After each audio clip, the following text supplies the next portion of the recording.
everyone, and welcome back to another week of Nexus Grain Market Updates.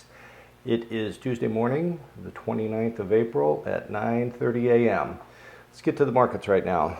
Right now, corn is down 7 3/4 cents. I'm 454 to 447 across the terminal markets. New crop corn is 407. That's down a nickel. Soybeans down 13.5 cents. 990 to 983 across the terminals. New crop soybeans are down 12, 961 to 953 across the Nexus terminals. Those prices standing right now, soybeans are about 13 cents higher than they were a week ago for old crop. New crop soybeans are about steady. Get up there to corn. Compared to last week, corn is about down a dime. New crop corn is down about 13 cents. More on that in a minute. I want to start off with our export inspections report.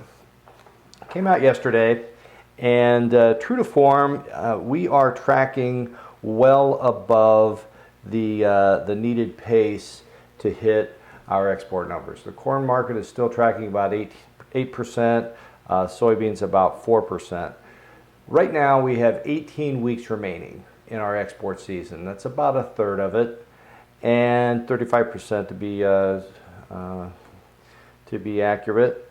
And the corn number that was released last week, yesterday, based on last week's numbers from the 24th, 65.1. I'm sure you've heard that by now. And soybeans 16.1. Both of those numbers are far within. Actually, the corn number, the corn number is right at the very top of the trade estimate. That's what's been occurring now week after week after week. That's what got us to this 8%. Soybeans 16.1. That's on the higher end of the trade range guess. When you take those numbers and extrapolate that forward, so we have two schools of thought here. One, we're going to continue on with this pace that we're on, and when we get to the end of the season, we will have exported more corn and more soybeans than what was initially predicted. I'm in that camp right now. I believe that not only are our export customers front-loading, I believe that there is greater export demand than what has been predicted for the entire season. Okay?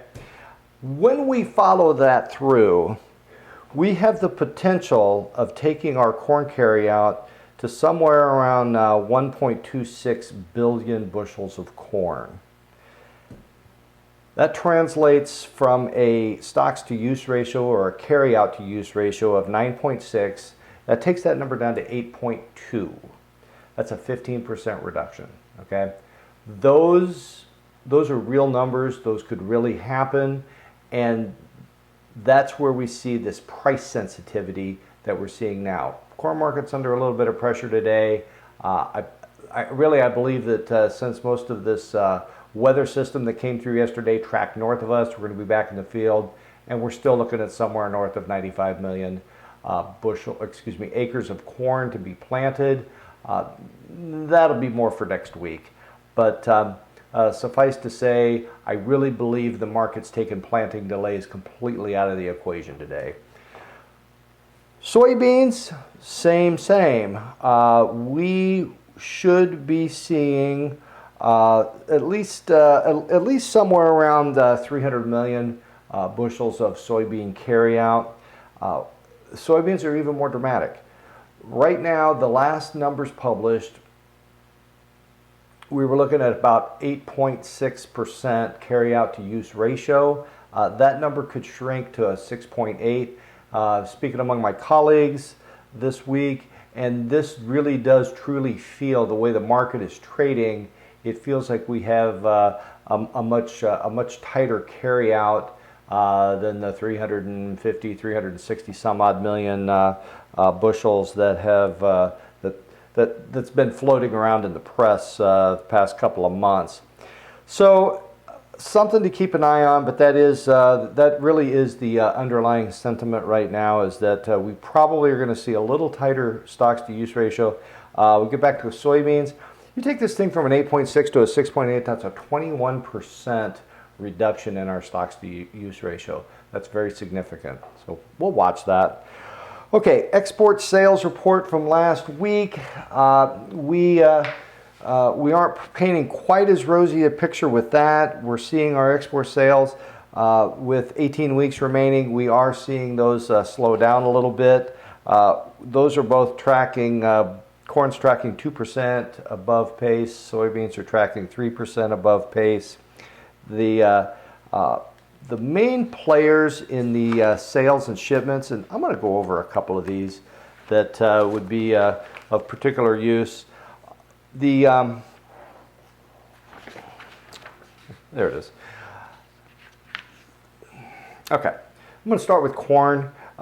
Again, week on week, Mexico continues to be our #1 customer for corn.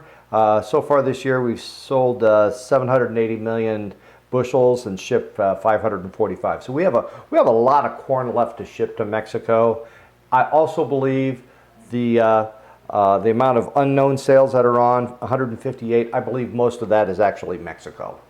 The #2 Japan, #3 Colombia, and then South Korea after that at #4. The thing about corn export market this year versus last, South Korea came in huge. They're 250% of last year. Every single one of our export customers, our corn export customers, are buying more corn and taking more corn this year versus last. So we have a very, very strong corn export market. Switching over to soybeans, China is one of those customers that doesn't buy paper. When they buy soybeans, they buy the bushels, they take the bushels. They do not leave you hanging with paper.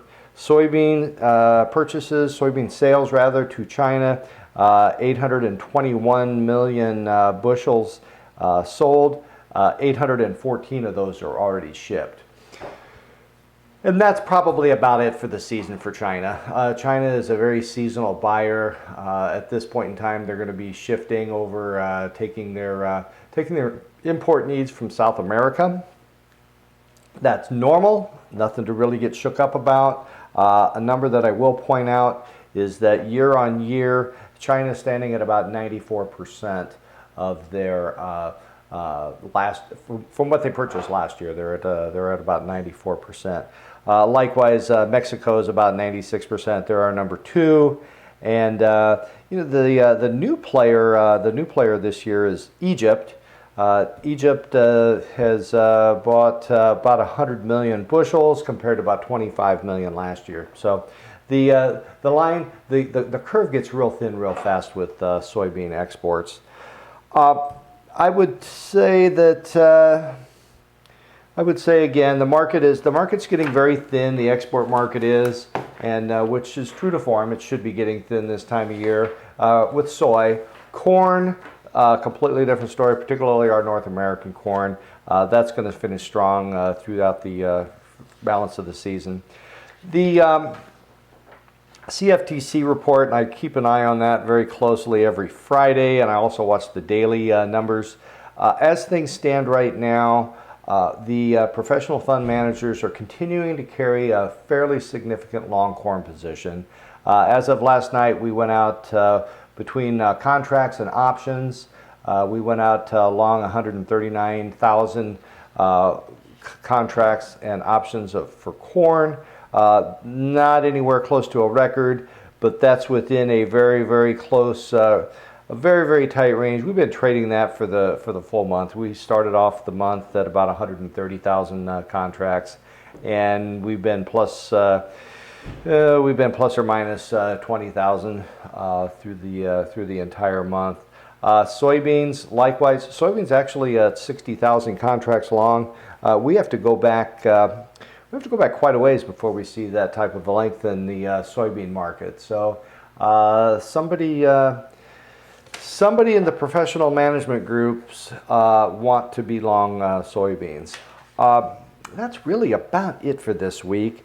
We're going to get back in the field. Hopefully, most of the heavy rains hit us, the Nexus community in Minnesota, north of the border, the north part of